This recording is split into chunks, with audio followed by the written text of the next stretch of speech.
Asbestos plays a part in the myth of why the Twin Towers fell on September 11th. The steel had been sprayed with a lightweight fireproof foam, which, while cheaper, was much less adhesive. The New York Times has reported that the foam fell off easily, and the Port Authority had been fixing and replacing missing sections in the months before September 11th. But even if the fireproofing had been perfectly applied, the impact of the plane crashing into the North Tower was so powerful, it simply blew most of it off, allowing the fire to attack the steel beneath. Once the planes hit, whatever condition it was in before the fact, made no difference because an impact would knock it off and the fire would have devastating effects on the steel. One good smack from a jet plane and the puffs of asbestos are all blown off the steel. Would a few hundred doors slamming do the same thing? Here the History Channel tells us how, due to poor fireproofing, flames swept through the pockets between floors. As much of the fireproofing had been dislodged on impact, the flames were attacking unprotected steel. When steel is not protected, the strength reduces very fast. When you get to about 1100 degrees Fahrenheit, you lose about half the strength of the steel. The fire inside the towers may have reached temperatures of 2500 degrees Fahrenheit. The New York Times has reported what happened to those steel floor trusses then. The steel did heat up and it became softer and softer, almost like licorice. And eventually, all the steel had been weakened in this zone. 40 years ago, the steel used to build the World Trade Center was certified by Underwriters Laboratories, a global product compliance and public safety guardian. Let's hear a lone voice that spoke out from this enormous company.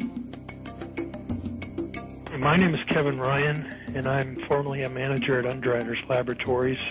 I was fired from my job 5 days after sending a letter to a government scientist at the NIST questioning the report that the NIST had recently released in October of 2004. I wrote this letter because I had serious questions about what I saw in the report.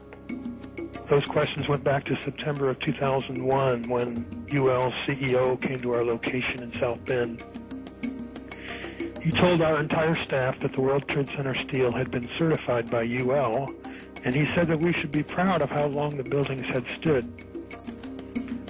Over the next 2 years, I did some research and found some very disturbing facts, including that the steel had been disposed of in an unprecedented manner.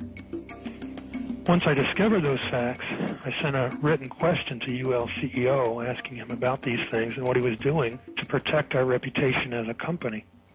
He replied in writing to me that UL did, in fact, test the steel. He talked about the quality of the sample and how well it had performed in the tests. And he said that our company had tested the steel and that it had done beautifully. After that, he asked me to be patient and wait for the NIST report because UL was working closely with them. I saw this report in October of 2004, and in November I sent my letter to NIST asking for clarification. I felt it was an obligation on my part to ask the questions since no one else seemed to care to. After the 1993 bombing, the fireproofing in both buildings was updated considerably. But when you look at the NIST report, you don't see any testing that showed that a 767 would widely dislodge the fireproofing under any impact, let alone so far from the point of impact. So now we've been left with a new theory that is not really a theory at all, but only a collection of vague statements. The NIST report represents what can really only be called anti-science. They started with their conclusions and worked their way back to some leading hypotheses. When the results of the physical tests showed that the temperatures were far too low to soften steel and that the floors could not have collapsed and that the fireproofing could not have been widely dislodged, the NIST ignored these results and built a black box computer model that no one can argue with and that would spit out the right answers.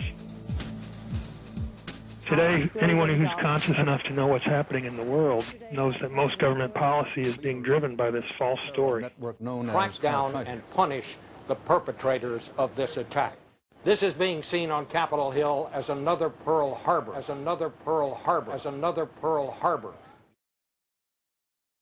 The steel in dragon-like lengths and contortions spoke for itself, bent, deformed, without cracks. I found it hard to believe that it actually bent because of the size of it and how there's no cracks in the iron. It bent without almost a single crack in it. It takes thousands of degrees to bend steel like this. Typically you'd have buckling and tearing on the tension side, but there's no buckling at all. There's no buckling at all. Here is the meteorite, molten iron fused with concrete.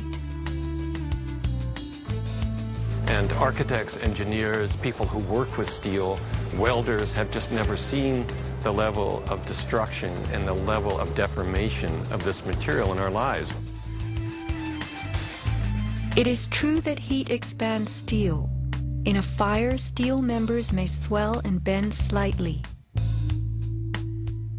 But this, how could these huge tangles have been created? The steel below the towers had melted at many thousands of degrees.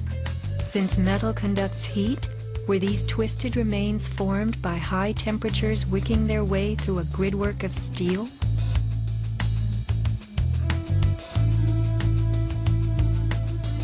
Explosives also deform steel.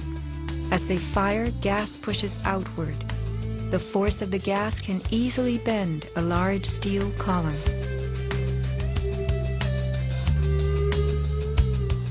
Two kinds of debris, huge shattered columns that could break a truck, combined with matter that was near pulverized. You have two 110-story office buildings. You don't find a desk. You don't find a chair. You don't find a telephone, a computer.